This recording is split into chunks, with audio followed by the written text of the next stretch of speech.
No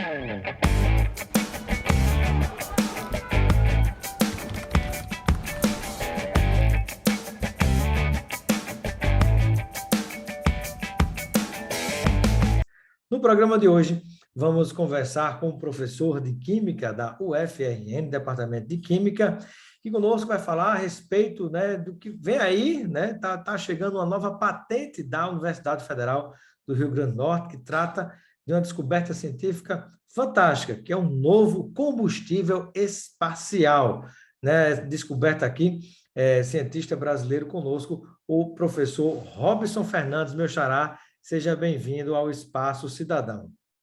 Muito obrigado, Robson. Muito obrigado a você e aos nossos ouvintes. Muito obrigado. Prazer tê-lo conosco, professor.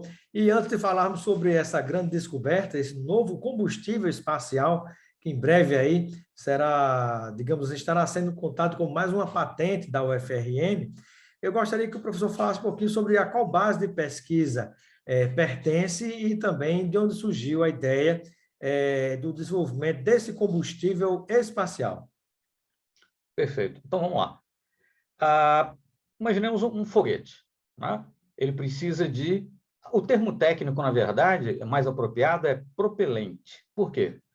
Propelente é, grosso modo, né, o combustível, a substância que vai ser combustionada, queimada, né, mais um oxidante, já falo melhor sobre isso, e um aglutinante, que é uma substância que vai ajudar, grosso modo, a dar coesão a tudo isso. Então, esse é o propelente. É a substância que está no foguete ou no míssil que vai ser queimada e vai permitir que ele seja impulsionado, né? Por que o termo mais correto, no caso... Por um acaso se chama propelente, porque ele vai estar no propulsor, propulsiona, né? exatamente. Que Né? propulsiona o foguete para cima, né? Perfeitamente. Mas por que propelente, né? Não combustível? Na verdade, por exemplo, no automóvel, você põe apenas o combustível, né? Gasolina, álcool, como seja. Você não se preocupa com o oxidante, porque o oxidante é o oxigênio do ar, que o próprio motor do carro termina aspirando e utilizando. Só que, normalmente, num foguete, num míssil, né? No foguete, sobretudo, vai trafegar em regiões da atmosfera, ou mesmo fora já da atmosfera, em que você vai ter pouco ou já nenhum oxigênio. Então, o oxidante não pode ser o oxigênio do ar. Então, o oxidante já vai misturado com o combustível e também, no caso dos propelentes sólidos, com uma outra substância que é um aglutinante. Grosso modo, não é bem isso, mas como se fosse uma cola, digamos, para dar adesão a tudo isso. Né? Por isso que a gente fala propelente, não simplesmente combustível. O combustível é um dos componentes do propelente. Mas, na verdade, no foguete ou no míssil, você vai ter um propelente, que é o combustível, e normalmente mais dois componentes, o oxidante e o aglutinante. Nos carros e nos caminhões, a gente coloca gasolina, diesel, coloca álcool, né, que é o etanol. Nos Apenas o aviões, a gente coloca combustível, querosene de aviação. E para perfeitamente. os foguetes, nós temos os propelentes, que é a forma correta No de caso chamar, não é isso? desses veículos que você mencionou antes, não precisa, né? Você não precisa se preocupar com o oxidante, porque o oxidante é o próprio oxigênio do ar, que o motor está Ah, aspirando e está pegando. Né? muito bem, Mas no muito caso bem. do foguete, o oxidante tem que ir junto. Né? E Aí aquela você história, fala, para pegar fogo, até quando você acende um fogão, se não tiver oxigênio, não pega fogo, né? perfeitamente, mas aí você só se Uma das preocupa formas no até de caso. apagar incêndio é você tentar cortar o oxigênio.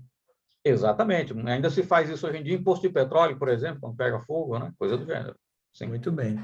Professor, e quando a gente pensa nesse tipo de propelente, ele é feito à base de quê? Eu me recordo que há um tempo atrás se dizia, ali nas imediações da Barreira do Inferno, no Rio Grande do Norte, né, que como base de lançamento de foguetes durante muito tempo, que tinha muitos cajus ali e que a castanha de caju se via como combustível para o foguete subir para o espaço, né? Isso é verdade ou não é verdade? Se é verdade, esse novo combustível, né, o propelente de foguete que o senhor desenvolveu no Departamento de Química, ele vem da castanha? De onde é que ele vem? Perdão, só observação. Na verdade, a nossa pesquisa ela é realizada no Departamento de Transferência de Calor, que é do Laboratório, perdão, de Transferência de Calor, que é do Departamento de Engenharia Mecânica, lá que a Ah, pesquisa é sim, sim, desenvolvida. sim. O Né? professor que é da área de Química, né? Perfeitamente, perfeitamente. Mas vamos lá. Atualmente, eu vou tentar, digamos, explicar, mas sem entrar em tantos termos técnicos e tal. atualmente, né, o oxidante, que é aquela substância que vai junto, né, com o combustível, mais utilizado na indústria de defesa, né, é o perclorato de amônio, combustível alumínio em pó, finamente dividido, né, e o aglutinante é um polímero chamado polibutadieno líquido hidroxilado. Essas três substâncias juntas é que vão constituir, digamos, é o propelente por excelência, é o mais utilizado, né? É aquele de mais largo emprego. O propósito da nossa pesquisa é conseguir o quê? Num primeiro momento, nós estamos trabalhando com o desenvolvimento de novos aglutinantes. Nós estamos tentando utilizar outras substâncias, testando outras substâncias, que não aquele polímero que eu falei, né? Polibutadieno líquido hidroxilado. Então, para os nossos testes, nós podemos utilizar como oxidante, né? Nitrato de potássio, por exemplo, nitrato de amônio, né? E como combustível, que nesse caso é um sólido, nós já utilizamos, por exemplo, carboximetilcelulose, que é um polímero, e outros mais. Mas, de momento, o que nós esse estamos... combustível é sólido. É sólido. O propelente que nós estamos desenvolvendo é sólido. Esse que eu Que mencionei ainda há pouco, que é o bacana. mais utilizado em foguetes e mísseis, né? É sólido também. Mas, por Interessante, exemplo, né? Porque quando a gente fala em para combustível, lançar... a gente pensa em líquido, né? Gasolina, óleo diesel, né? A gente pensa nos tipos, a gente pensa que é líquido, né? Mas nesse caso é um combustível sólido. Interessante isso. Esse é sólido. Mas, por Que exemplo, na em verdade, o foguetes... que é um combustível, o propelente? Ele é uma fonte de energia, né? Que pode ser Perfeitamente. sólido, líquido, Perfeitamente. gasoso, e nesse caso é E sólido. quando for, Interessante. e quando for combustionada, tem que liberar uma grande quantidade de produtos gasosos que vão ser expelidos ali, né, pela tubeira do motor foguete, e isso que vai impulsioná-lo. É muito comum, por exemplo, agora que você mencionou, agora quando aqueles, sei lá, os foguetes que a gente vê, sei lá, da corrida espacial, Apollo 11, etc., né? O próprio, por exemplo, o ônibus espacial, né? Num primeiro momento, para ele sair do solo, não sei se você lembra, né? Precisa do impulso, né? Tinha dois grandes tubos, digamos assim, em volta do ônibus espacial, ali era propelente sólido, né? Agora, em Hum, foguete também você usa combustível líquido, você usa hidrogênio líquido como combustível e oxigênio líquido como oxidante. Mas qual é a desvantagem aí no caso? Você só tem hidrogênio líquido e oxigênio líquido em baixas temperaturas. Você não tem como armazenar aquilo. Um míssil, por exemplo, pode ficar armazenado durante meses, anos, antes de ser utilizado, né? Então, sobretudo para mísseis, por exemplo, etc., o propelente sólido ele é fundamental. No caso do ônibus espacial, para ele sair do solo, né, no primeiro momento, aqueles dois grandes tubos que aparecem ali em volta, aquele é propelente sólido, que depois, de uma certa altitude, ele descarta, né? Mas, enfim, tanto a indústria aeroespacial em geral, vamos colocar assim, tanto, né, mísseis, foguetes, né, foguetes lançadores de satélites, se for o caso, etc., ainda não pode prescindir do uso de propelente sólido em algum momento aí, né? Em muito algum bem. momento da operação. Professor Robson Fernando, meu xará, né, desenvolveu junto com... Qual o nome do seu outro colega, professor? Jorge Marinho, Jorge Santos Marinho. Jorge Santo Marinho, né? Desenvolveram esse novo combustível aí, propelente, na verdade, para ser utilizado como combustível espacial, como combustível espacial. Me fala uma coisa, que tipo de, digamos assim, você falou que pode ser utilizado em míssil, pode ser utilizado em foguete, e a gente está observando o mundo inteiro aí, o Henrique Bezos e companhia, o pessoal agora fazendo viagens espaciais, a turma passeando pelo espaço, né? E aí eu acho que há que se desenvolver até algumas críticas também, né? Quando tem tanta gente morrendo de fome, em 10 minutos você está queimando milhões, bilhões de reais, né?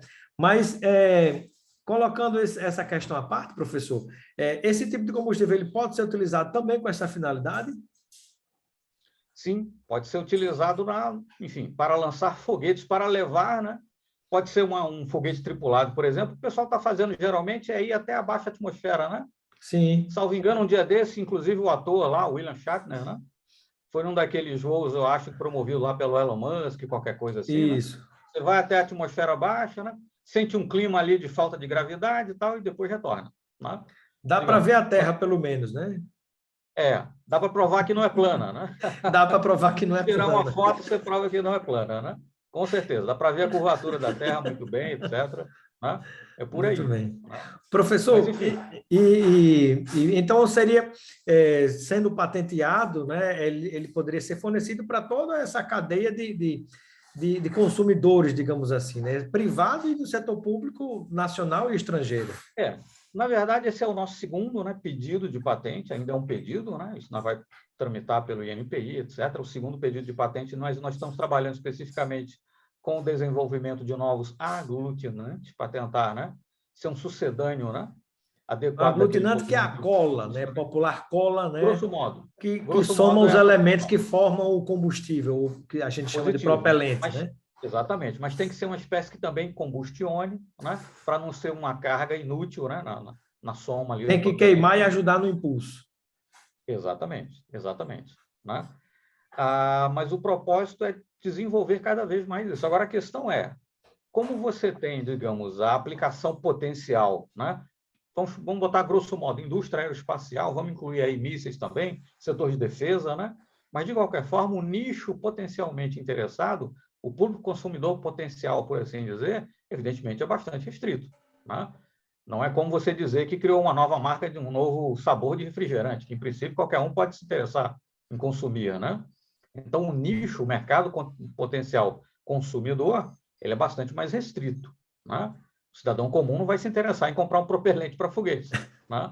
É verdade. Então, o nicho consumidor é muito específico. Em essência, é a indústria aeroespacial, indústria de defesa. Né? Mas são setores de vital importância, inclusive para o desenvolvimento nacional, para o desenvolvimento tecnológico, para a geração de empregos, para a autossuficiência no setor de defesa, que é vital, quer dizer, né? Então, é um setor, com certeza, que vale muito a pena investir, pensando, inclusive, na autonomia tecnológica do país. Recentemente, Sem dúvida. tem menos de um mês, circulou pela internet, você ainda encontra no YouTube, né? O ministro da Ciência e Tecnologia, inclusive, o Marcos Pontes, lá esteve, né? A aeronáutica testou, né, um motor foguete, né, num teste estático, né? Motor em tamanho real, etc. Né? Enfim, é um bom exemplo do uso de propelentes, por exemplo, a indústria aeroespacial, que as pessoas podem achar facilmente aí no YouTube. Né? Põe lá, Marcos Pontes, motor foguete, teste, qualquer coisa assim, menos de É um mês fácil atrás, localizar.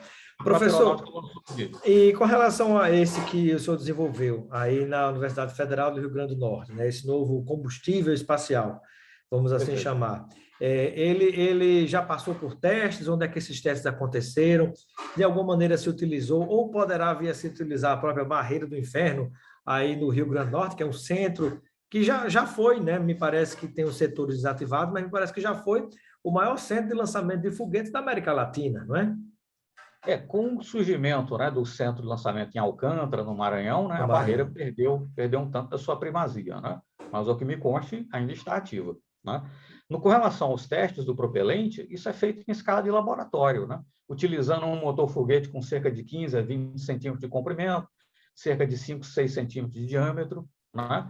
Os testes de combustionabilidade, né? A rapidez, a velocidade com que o propelente combustiona, quanto ele deixa de resíduo, outros parâmetros mais que têm que ser monitorados, mensurados, isso é feito em escala de laboratório. Nada impede, evidentemente, que você tenha um foguete ou de pequenas dimensões ou de grandes dimensões e faça também um teste, digamos, em condições reais. Tente lançar esse foguete. Né? Mas o ponto-chave para fazer um teste desse, aí você precisaria ter um foguete, evidentemente, né? Mas a questão é um local apropriado para, né? Não pode ser numa área urbana, evidentemente. Então, na universidade, nós ficamos absolutamente impossibilitados de fazer esse tipo de teste, né? Ainda que você tivesse um foguete disponível para. Né? E, além disso, entra aí em cena outra questão, quer dizer, que é o foguete propriamente dito. As suas dimensões, as suas características, de que material ele é feito, ele tem resistência mecânica suficiente para suportar as elevadas temperaturas e elevadas pressões que o seu propelente irá desenvolver, porque senão, quando você lançar, ele sobe um Pode pouquinho e derreter. explode, né? Se não aguentar a Explode ou pressão. derrete. E você tem produtos gasosos sob alta pressão, e são esses gases liberados sob alta pressão que vão, inclusive, propulsionar o foguete. Então, você precisa ter um foguete adequado para efetuar os testes, sobretudo, no nosso caso, um local apropriado. A Barreira do Inferno seria um bom lugar, mas, enfim, é uma instalação militar, etc. Há toda uma burocracia a ser vencida. Agora, testes em condições reais, na universidade ou em área urbana, é impraticável, o risco seria muito grande, um acidente, etc. Não é, de forma alguma, aconselhável, não se deve fazer. Perfeito.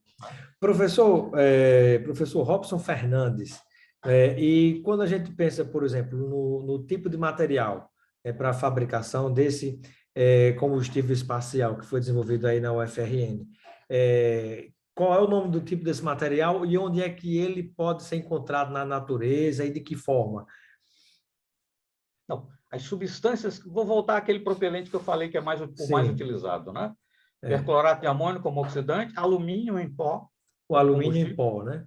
alumínio em pó, e esse polímero, polibutadieno líquido hidroxilado, como aglutinante. O que nós estamos fazendo é tentando encontrar novos aglutinantes, estamos utilizando tanto o oxidante como combustível outras substâncias, que o propósito é testar o aglutinante, né?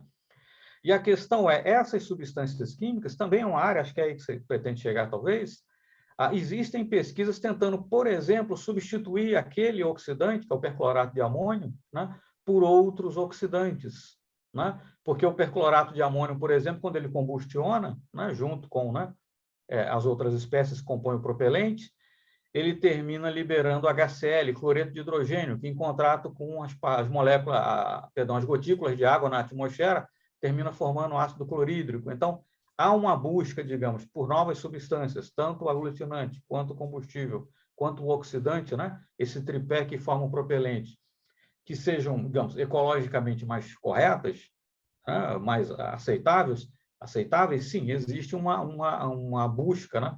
Por esse tipo de coisa também. O grande nó sempre você até pode conseguir uma substância que seja ecologicamente mais correta, mas você perde em desempenho, coisas do Sim. gênero. Né? Coisas do Professor, gênero. e já próximo de finalizar a nossa entrevista, Pois não. nós sabemos que muitas situações, né, de tecnologias que foram desenvolvidas na corrida espacial, a chamada corrida espacial, algumas dessas tecnologias passaram a fazer parte do nosso dia a dia.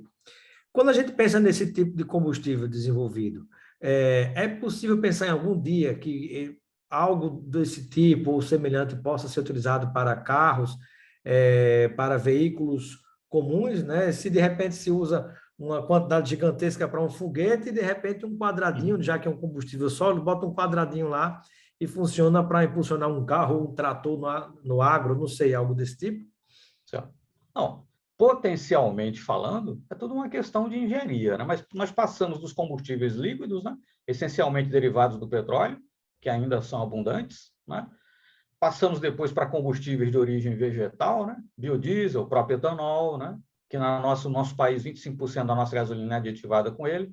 E agora a transição que se está a fazer não é para, digamos, combustíveis sólidos. Na verdade, você está tentando transitar agora para carros elétricos, por exemplo, né? Que inclusive estão chegando aqui ao Brasil, na Europa já está um pouco mais expandido e tal. Né? Então, potencialmente falando, seria possível, uma questão de ajustar tecnologicamente, o que atualmente se conseguiria. Né? Mas, digamos, não tendo em vista os rumos que a indústria automobilística tem tomado, me parece que o propelente sólido ainda ficará restrito realmente à indústria aeroespacial. Muito bem. Quero agradecer a participação do professor Robson Fernandes, da UFRN, né, químico que descobriu esse combustível espacial. E em breve, não torcer aqui, será mais uma patente da UFRN. Muito obrigado, professor, e seja sempre bem-vindo. Eu que agradeço, muito obrigado e até a próxima.